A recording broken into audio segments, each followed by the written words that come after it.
Today we are in the village of Sonning. Sonning was always a very prosperous village. Now, it was registered in 1086 in Doomsday Book, and at a time its population was a whopping of 330 people. Can you imagine that? 330 people, right? Sonning served as a very important stopping point on the river. A massive hospitality sector, so people who were coming by boats and travelers used to stop these inns and cottages. And look at this, how cool! Most buildings you see kind of date between 12th and 16th century. That's why they're quite small. Once upon a time, this used to be a pump, but not anymore, for obvious reasons. Now it turned into a local historic attraction. A lot of villages in England have little bits like that decorated and kept to celebrate the history. This really is a quintessential English village. It's very hidden, it doesn't have many tourists around, and it certainly is amazingly beautiful as well.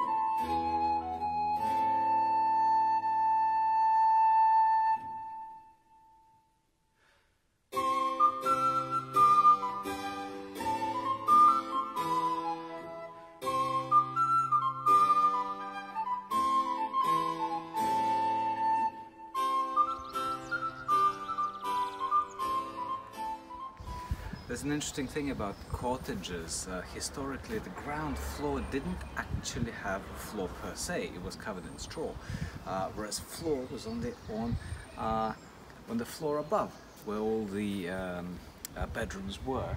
So you can imagine that when the straw got really old and overused, so to speak, people would put more straw.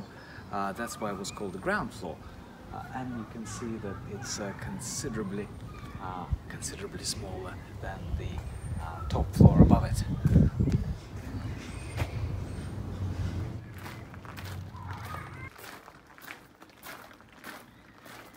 This church behind me, Church of St. Andrew, has been erected on the place of former pagan worship.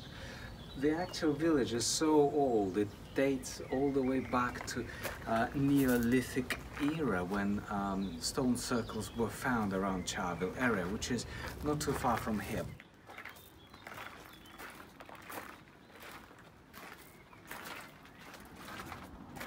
So gotta love this gate. Nothing is ever straightforward. You have to sort of go around, but it's brilliant, it's very intricate.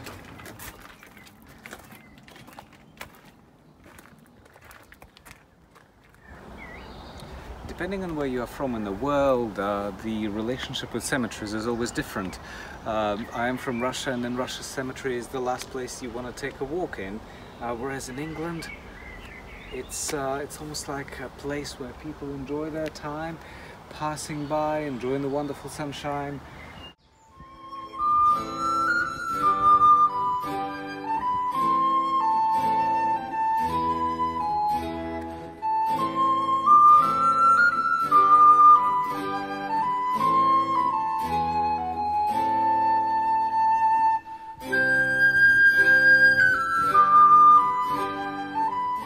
This church behind me, St. Andrew's Church, has its deep connections with Salisbury.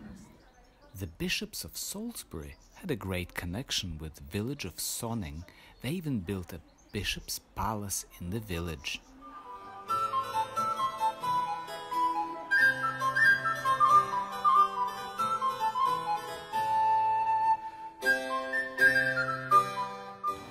it's a very English thing, and it's a very beautiful thing that a lot of benches have memorial elements to them. You sit down, you relax, and then you remember this person who, in the memory of whom the bench is placed. I think little touches like that are really wonderful, and they really make this place that much more unique.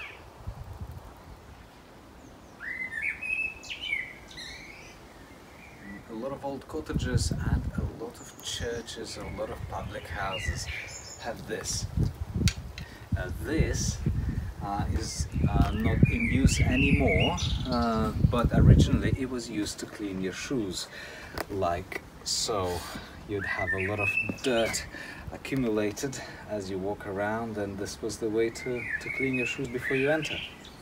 Check this door out. Look at how narrow it is, and look at how thin it is.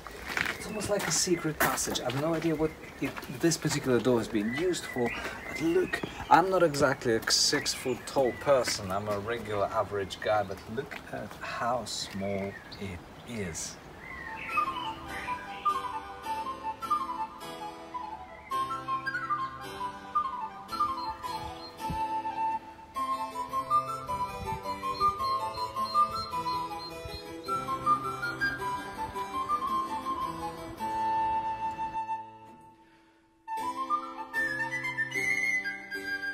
You can see in the cottage behind me these black beams. Now these, in many cases, these beams were taken from old broken ships. It takes just over an hour to get from London to Sonning if you're driving. Obviously, do bear in mind the traffic conditions. The village is very small, that's why you can explore it relatively quickly.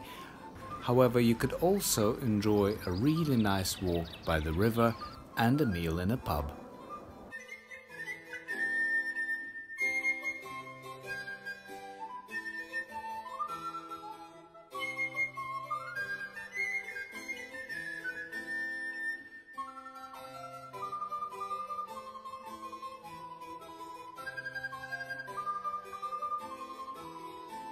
Thank you very much for joining me on this walk to Sonning.